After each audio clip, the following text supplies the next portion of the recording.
Hello दोस्तों, welcome back to my channel simplified maths. Dear children, we have started chapter 10 vector algebra.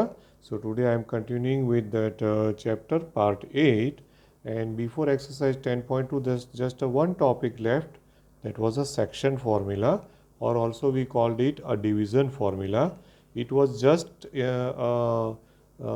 it is just a topic which was there in 10 standard. Dear children, 10 standard में आप लोग पढ़े हुए हो. Okay, I will just recall it quickly. You know that formula, section formula, mx2 plus nx1 upon m plus n, my2 plus ny1 upon m plus n. The same formula is here, but instead of R2, here it will be in R3. Okay, let's suppose that here you have one point P, and the position vector of P is A. Suppose this point is Q, and suppose its position vector is B. Okay, and there is a point R which divides R, whose position vector I take it as R, vector R. Okay, and let us say that this R divides this line segment PQ either internally or externally. Hope you know this from 11th standard. Okay, either internal division or external division means R may be dividing internally or externally, means outside the line segment PQ हो तो भी चलता है, but the ratio will be given as m:n, or m:n is also denoted by lambda notation. Do you know that m:n is nothing but lambda notation? याद है ना, lambda भी उसको बोलते हैं. Okay, right. So if you recall the method, how we will take the coordinates or position vector of R. Position vector, I write it in short, PV. Position vector of R is vector R is equal to, now see what is the formula, you know. वो याद है ना, mx2 कैसे करते थे हम, m से u opposite में जाना u. सो यहाँ पर मैं लिखूँगा वेक्टर फॉर्म में, क्या लिखेंगे हम, m b, m vector b plus यहाँ से u ऑपोजिट जाएंगे, so it will B n a divided by m plus n. So the same formula actually दोस्तों, but in which form it is given? It is given in vector form. Okay, it is given in a vector form. You can convert this into the coordinate form. That is also called the Cartesian form. ठीक है, तो coordinate form में क्या करोगे दोस्तों कि suppose ये a vector जो है ना, उसको आप just say it is x1 y1 z1, that is vector A. Vector B, you just say it is x2, y2, z2. And R vector is just to say x, y, z. Okay? Vector R is x, y, z. Is that clear? Okay? Now, replace R as x, y, z. A, ये ए को आप लिखो x1 y1 z1, B की जगह पे लिखो x2 y2 z2. Okay, right. And so that will be, that is, you know what is r bar, मतलब r bar means it is x y z is equal to, now I am writing it directly दोस्तों, कि अगर आप लिखोगे ना वो सब ए बार B बार का वो triplets, then finally you will get it like this, mx2 plus nx1 upon m plus n, my2 plus ny1 upon m plus n, okay, mz2 plus nz1 upon m plus n, and then bracket over. Okay, then bracket over. Now this is the form. If I put my hand and if I close the third coordinate, ये मैंने suppose close कर दिया, तो ये क्या है दोस्तों, which is very famous and popular for us, है कि नहीं. 10 स्टैंडर्ड में पढ़े, 11th में भी पढ़े, section formula. So section formula is there, but खाली उसमें क्या हो गया, instead of R2 we are entering into R3. सो एक z कोऑर्डिनेट ऐड हो गया, दैट्स ऑल. एंड ये उसका वेक्टर फॉर्म है, ये कोऑर्डिनेट फॉर्म है, that's all. So this is what is a section formula. Hope you understand this. Okay, clear? No doubt, I think so. Okay, and now there is an exercise 10.2. But what I'm thinking, last time मैंने बोला था हम 10.2 करेंगे, but what now I'm thinking is that there are three types of product is given, vector products, which is very known to you because of the physics, especially two products, that is dot product and cross product. और वो तीसरा एक जो product है वो है box product है. Okay, तो मेरे ख्याल से हम वो पहले कर देंगे, ठीक है, और then the theory part will be over and after then we can go for the sums. ठीक है, तो लेट अस सी. हम ये first of all I will take a dot product of a vector. ठीक है, dot product को another name is given is a scalar product. Okay, scalar product also, and then another name is also their inner product. Okay, scalar product, inner product of two vectors,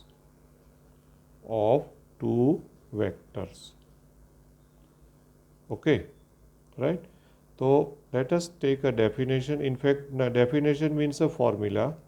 So there are three names. क्या name है? एक तो dot product भी बोल सकते हो, scalar product भी बोल सकते हो, इनर प्रोडक्ट भी बोल सकते हो. Okay, of two vectors. ठीक है, तो see how the formula is and how the diagram is. Now there are two ways to find out, और इसमें से there is only one way given in the text book. Okay, so method 1, I am taking the textbook method. Method 1, to find the dot product, I am taking a textbook method. Textbook method is like this, which is already studied by you people in the physics also. Suppose that there are two vectors, okay, let us say A and B, और suppose कि दोनों के बीच में जो angle जो है वो angle भी आपको दिया हुआ है theta. If the theta is the angle given, then dot product formula is a dot b, okay, is equal to magnitude a into magnitude b cos theta. यह है फॉर्मूला. तो ये तो मेरे ख्याल से आपने फिजिक्स में ऑलरेडी पढ़ा हुआ है कि नहीं? Is that it? Right. Now what's your observation? Why is it called a scalar product? Because इसका आंसर देखो तो आप just look at the answer. Magnitude A is a scalar, magnitude B is also a scalar, and cos theta is also a scalar. Okay, so the answer means the resultant is a scalar quantity, and because of that it is called a scalar product. Okay, dot product क्यों कहते हैं? Because उसमें symbol आता है dot. Vector में ना ए और B के बीच में अगर कोई सिंबल नहीं रखो तो वो गलत है दोस्तों, क्योंकि सिंपल प्रोडक्ट दो वेक्टर के है ही नहीं. A into b, vector a into vector b जैसा कोई मैथमेटिक्स में है ही नहीं. Either you take a dot b और you take a cross b. Otherwise खाली simply vector a into vector b अगर कर दिया तो वो गलत हो गया. ऐसा पॉसिबल ही नहीं होता, ये ध्यान में रखना है आपको. And here for theta there is a condition given. Okay, condition is given as 0 less than और equal to theta less than और इक्वल टू पाई. ये हमको कंडीशन दिया हुआ है. ठीक है, right. From this you can find out angle formula. From this what is cos theta दोस्तों? कॉस थीटा क्या हो जाएगा? A dot b upon magnitude a magnitude b. ठीक है, तो ये हमारा एंगल फॉर्मूला हो गया. ठीक है ना. तो इसका यूज़ करोगे तो क्या मिलेगा आपको? You will get the angle between two vectors, और if you use this then you will get the dot product of two vectors. But there is a limitation to use this dot product formula. The limitation is that we need theta. Okay, we need theta दोस्तों। अगर आपके पास theta हो तभी आप dot product use कर सकते हो। Physics में ज़्यादातर ये यूज़ होता है, maybe possibly because theta would be given there, I don't know. Okay, mathematically there is one more formula, so total two method is there. Okay, the second method is not given in the textbook, I think. Okay, so just look at it and it will be quite easier. So this is method 1 to find out dot product, and from that we get the angle also. Remember angle का ये condition. ठीक है, right? Now method 2, method 2 जो है उसमें ऐसा है कि भाई suppose if two vectors are given as suppose x1 y1 z1 and another vector is given as x2 y2 z2 are given. Suppose ये दो वेक्टर्स हमको गिवन है, then okay, then if you want to take a dot product, the formula goes like this. It is x1 x2 plus y1 y2 plus z1 z2. यह है formula दोस्तों। Okay, so what's your observation? क्या formula बन गई? देखो ध्यान से, ये क्या है? इट्स अ प्रोडक्ट है ना, x1 x2 एंड बाद में एडिशन है। So what you can say is the sum of the product of the corresponding terms. How I will say in the words, dot product of the two vector is the sum of the products of their corresponding components. ये component बोलेंगे ना उसको, so corresponding components. Hope you understood this. So ये हो गया हमारा A dot B. तो which formula is better applicable दोस्तों? मेरे ख्याल से this one is better. The reason is no theta required, है कि नहीं? ये फॉर्मूला अगर आपको यूज़ करना है तो थीटा ज़रूरी है? No, not at all. There is no requirement of theta formula. सीधा दो वेक्टर है, आप डॉट प्रोडक्ट कर सकते हो। In the method 1 we need theta, otherwise you can not apply it. ठीक है, now few notes. Okay, few IMP notes. Okay, और ये हमारा डॉट प्रोडक्ट ख़त्म हो जाएगा। उसमें सबसे पहले the first note is that A dot B is always a real number. Okay, A dot B is what? Always a real number. Okay, right, real number, and therefore it is called a scalar. Real number means scalar and therefore it is called a scalar product. ठीक है, and second thing, what about the commutative property? If you see that A dot B, then it will be B dot A only. Okay, because you interchange these vectors, then there will be no change in the answer, because instead of x1 x2 you have to write x2 x1 plus y2 y1 plus z2 z1. No change. Even in the first method also no change. So commutative property is there. ठीक है, right. बाद में तीसरा वो है associative जैसा है। A dot B plus C अगर आपको दिया हुआ है, A dot B plus C, then you just have to open the brackets but put a dot notation, means A dot B plus A dot C। ठीक है, ये भी ध्यान रखना है। सिंपल ब्रैकेट सिंप्लीफिकेशन ही हो गया, opening of bracket, but don't forget to put dot. अगर आपने खाली ए भी लिख दिया तो वो गलत हो जाएगा दोस्तों। ठीक है, right.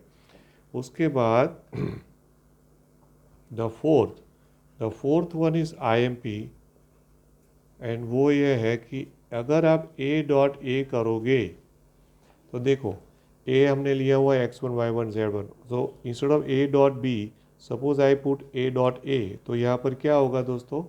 x1 x1 plus y1 y1 plus z1 z1। तो व्हाट इट वुड बी? वो हो जाएगा x1 square plus y1 square plus z1 square. तो ये हुआ क्या? You know the magnitude formula, it is nothing but the magnitude a the whole square. Okay, तो इसका है ना 2 मार्कर 3 मार्कर सम्स में दोस्तों बहुत यूज़ होता है, that a dot a is equal to magnitude a the whole square. Okay, तो इसको आप बहुत ध्यान से समझना है और याद भी रखना है, ठीक है, क्योंकि इसका बहुत काम आने वाला है ये वाला, इसलिए अभी fifth one. Okay, fifth one, that if theta is equal to pi by 2, मतलब कि जो मेथड वन है ना, वो मेथड वन में कॉस थीटा है, तो थीटा पाई बाय 2 है, तो कॉस थीटा क्या आएगा, कॉस थीटा 0 आएगा, ठीक है। And if you see the cos theta formula, what is that formula, a dot b is equal to formula is mod magnitude a magnitude b into cos theta, so cos theta तो 0 हो गया, so into 0, तो anything into 0 will be 0 only, मतलब कि 0 ही हो गया। तो ये रिजल्ट जो नंबर 5 लिखा नोट, उसका क्या इंटरप्रिटेशन क्या हुआ हमारा, कि theta pi by 2 means if the two vectors are perpendicular to each other, okay, thus if a bar is perpendicular to b bar, suppose two vectors are perpendicular to each other, that double implies their dot product will be 0, ठीक है। अगर दो vector perpendicular के लिए एक दूसरा word भी use होता है दोस्तों, they call it orthogonal, orthogonal भी लिखते हैं, ओके। और परपेंडिकुलर तो ऑलरेडी यू नो इट, दो में से कोई भी वर्ड यूज करेंगे, परपेंडिकुलर, ठीक है। सो ये भी आईएमपी है दोस्तों, इसको भी बहुत ऑब्जेक्टिव्स में और बड़े बड़े सम्स में काम आएगा। Hope you understand this thing दोस्तों। ओके, सो ये हमारा हो गया पूरा डॉट प्रोडक्ट, उसका एक्सप्लेनेशन और उसकी थोड़ी जो नोटिंग्स थी वो भी हमने फिनिश कर दी है दोस्तों, ठीक है। अब एक डेफिनेशन दिया हुआ है, that's a projection of a vector on a line करके एक टॉपिक दिया हुआ है, projection of vector on a line, ठीक है। तो इसमें हम करेंगे यूँ, उसमें actually there is a two way they have explained it, position, sorry position क्या बोल रहा हूँ मैं, sorry projection, okay, projection, so projection of a vector on a line, okay, ये टॉपिक दिया हुआ है। और बाद में एक्चुअली एक्सरसाइज आती है और उसके बाद आता है cross product, that is outer product. तो पहले ये डेफिनेशन देख लेते हैं, उसकी फॉर्मूला समझ लेते हैं।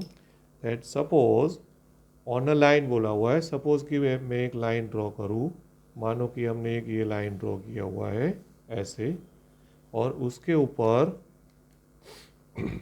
एक ये वेक्टर है लाइक दिस, हाँ, a b vector is suppose small a, ठीक है।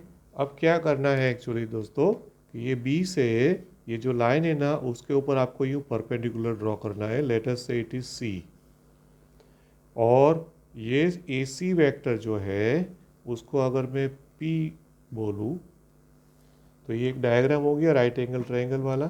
तो प्रोजेक्शन का मतलब ये होता है दोस्तों, सिंपल लैंग्वेज में बोले तो प्रोजेक्शन मतलब कि इसका इसके ऊपर शेडो पड़ता है ना, यहाँ से सपोज सनलाइट आ रही है, लाइट आ रही है, तो इसका इसके ऊपर शेडो, हाँ, तो वो जो शेडो पड़ता है दैट इज कॉल्ड प्रोजेक्शन। तो ए बार जो है, जो सदिश व्हाट वी से वेक्टर जो है ए, उसका ये लाइन के ऊपर प्रोजेक्शन वो क्या होगा, उसकी डेफिनेशन दी है कि projection of vector A, okay, projection of vector A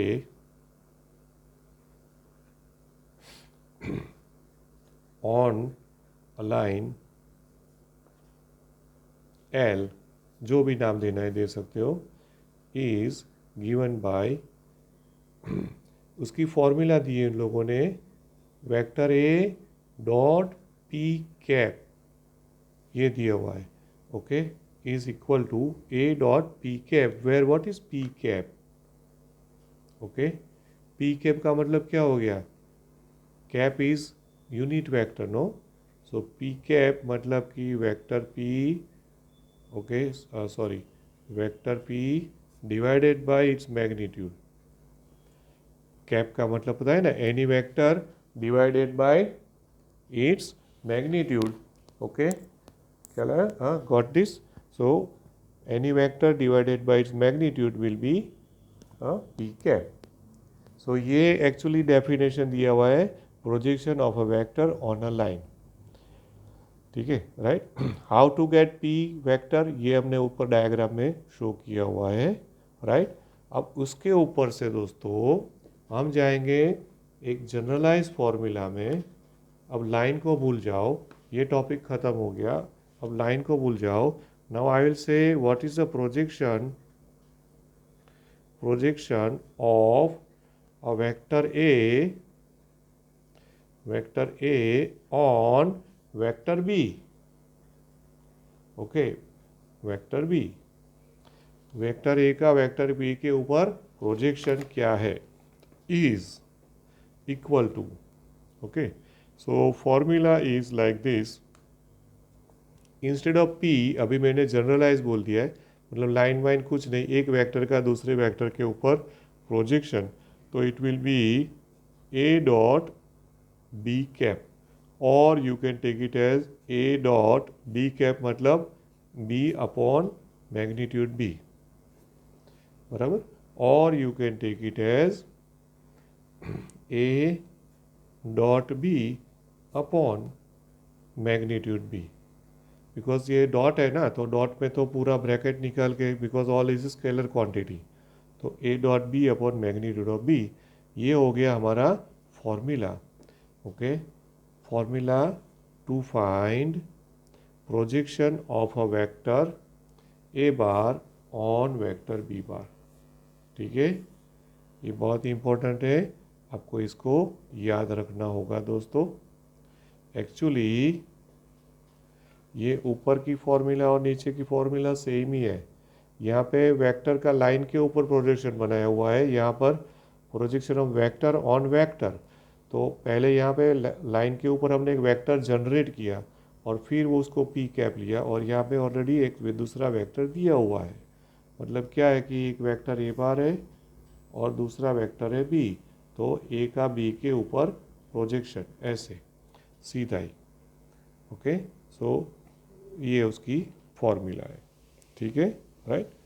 after this there is an actually exercise दोस्तों, आप देखोगे तो एक्सरसाइज 10.3 है, but what I am doing is I will go for the next product, and the next product is it's a vector product of two vectors. Vector product is also known as cross product, okay, cross product,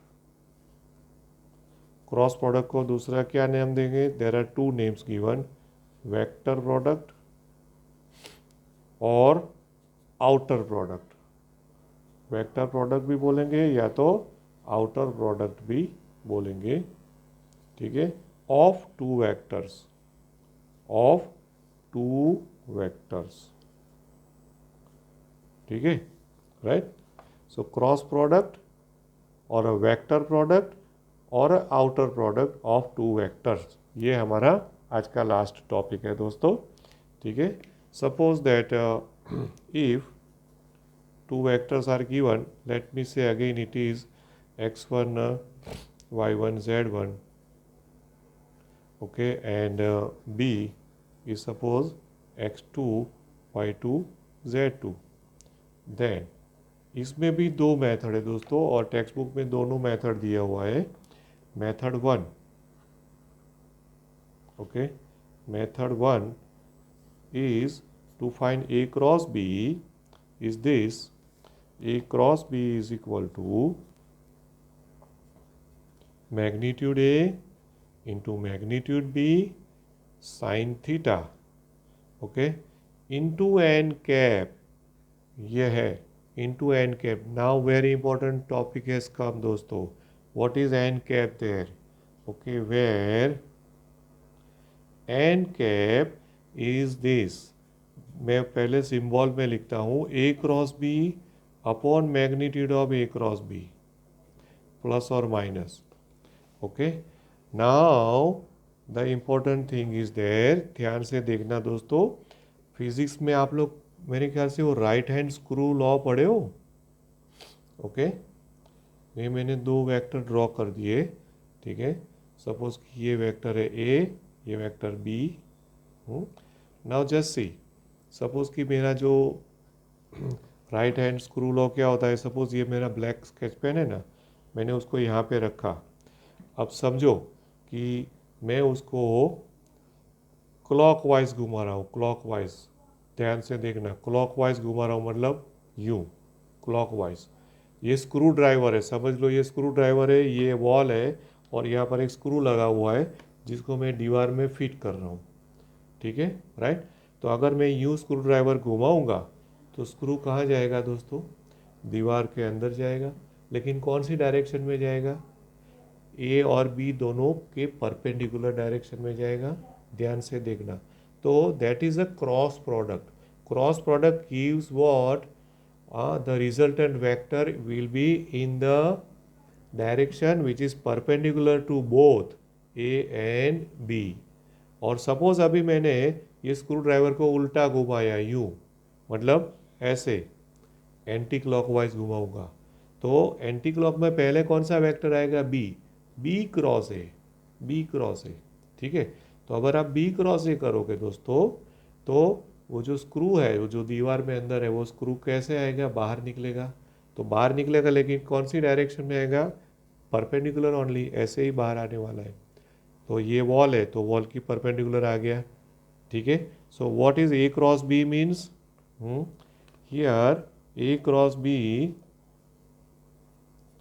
मतलब क्या हो गया? According to right hand screw law, right hand screw law के हिसाब से a vector perpendicular, okay, perpendicular to both, okay, the vectors, which are the both the vectors a and b, ठीक है, क्या रहा है नहीं? Got this? So a cross b is a vector perpendicular to both the vectors a and b. So now see, a cross b is divided by its magnitude. मतलब क्या हुआ दोस्तों? इसका मतलब ये हुआ that any vector divided by its magnitude is a unit vector, और that is why उसके ऊपर कैप लिखा हुआ है, देखो ये कैप लिखा है कि नहीं? So now it will be what I will say, it's a unit vector, okay, a unit vector perpendicular to both the vectors a bar and b bar. यहाँ पर दोनों में क्या फ़र्क है? यहाँ पर मैंने लिखा अ वेक्टर परपेंडिकुलर टू, यहाँ पर मैंने लिखा a unit vector, because divided by magnitude, तो वो यूनिट वेक्टर हो गया, okay. Perpendicular to both the vectors A and B. तो सी, ये बहुत ही इम्पोर्टेंट फॉर्मूला है दोस्तों, इसको आपको याद रखना होगा। ये 2 मार्कर साउंस में भी आती है कि आपको 2 वेक्टर्स दिए जाएंगे and the question will be asked to find out the vector perpendicular to a and b both, और unit vector perpendicular to a and b both, ठीक है। यूनिट वेक्टर बोले तो ये करना है, खाली परपेंडिकुलर वेक्टर बोले तो ये यूज़ करना है, ठीक है। Hope you understood this thing दोस्तों। Any doubt? I think it's clear. Now this is a method 1, है ना, ये हमारी मेथड 1 है। अभी उसकी मेथड 2 जो है वो भी मैं ले लेता हूँ, वो भी टेक्स्ट बुक में एक्चुअली दिया हुआ है, method 2। Now the method 2 is like this, that any cross product of two vectors is given by the determinant, okay, वो भी टेक्स्ट बुक में दिया हुआ है, आई जे के, ओके। और फिर यहाँ पर आपको दो वेक्टर लिखने हैं x1 y1 z1, x2 y2 z2, ठीक है। बस ये हो गया सेकंड मेथड फॉर्मूला। सो ये भी मेरे ख्याल से easier than the previous one. Why the reason और what's the reason? Reason is no theta required. फिर से इसमें okay there is no theta required, तो ज़्यादातर हम ये यूज़ करेंगे, है ना। Is that clear? This will be more often use than the previous one. वो कब यूज़ कर सकते हो? अगर आपको थीटा दिया है तभी आपको साइन थीटा मिलेगा ना, ठीक है ना। Clear? Okay. So this is the method 2 to find a cross b. Now there are few notes that if you take a cross b, okay, then it's a vector quantity. सबसे पहले okay ये vector quantity है। कैसे पता चले? क्योंकि इसको simplify करोगे तो आंसर में आई जे के आने वाला है, तो वो स्केलर नहीं हुआ, आई जे के आंसर में रहेगा बिकॉज डिटर्मिनेंट का एक्सपांसन करोगे तो ऑब्वियसली वो वेक्टर क्वांटिटी है, therefore it is called vector product. ये सबसे पहली नोट हो गई, ठीक है। फिर दूसरी नोट, कॉम्यूटेटिव है कि नहीं है? तो ए क्रॉस बी करो, और अगर बी क्रॉस ए करो ना दोस्तों, तो माइनस हो जाता है, क्योंकि यहाँ पर अगर आपने बी क्रॉस ए किया तो सेकंड और थर्ड रो इंटरचेंज होगी। इंटरचेंज होगी तो डिटर्मिनेंट का लॉ क्या कहता है? हाँ, the resultant will be the negative of the original. मतलब इसमें आगे माइनस आ जाएगा कि नहीं? ऑब्वियसली। और अभी मैंने वो राइट हैंड स्क्रू अप्लाई किया था, तो देखो यूँ गया तो ए क्रॉस बी तो अंदर गया, और यूँ गया तो बी क्रॉस ए तो स्क्रू बाहर आया। तो दोनों की डायरेक्शन कैसी हो गई? एक की डायरेक्शन अंदर जा रही है मतलब साउथ है, दूसरे की ऊपर गई तो नॉर्थ है, तो ऑपोजिट हो गया ना। तो a cross b, b cross a मतलब कॉम्यूटेटिव नहीं है, ध्यान में रखना दोस्तों, ओके राइट। फिर और भी एक चीज़ याद रखोगे, अगर ए क्रॉस ए लिया तो ये दोनों रो सेम हो जाएगी। अगर दोनों रो सेम हो जाएगी तो डिटर्मिनेंट की प्रॉपर्टी के हिसाब से आंसर आ जाएगा 0 बार और 0 वेक्टर, ठीक है ना, राइट। तो ये सब छोटी छोटी चीज़ें हैं जो हमको याद रखनी है दोस्तों इसमें। एंड अभी एक और प्रोडक्ट बाकी है और थोड़ा सा और एक दो थियोरी टॉपिक बाकी है, then the theory of this chapter will be done.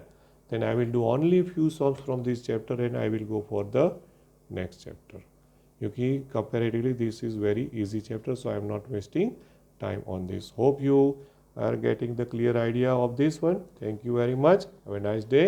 Please subscribe my channel if not. Thank you very much. Bye bye.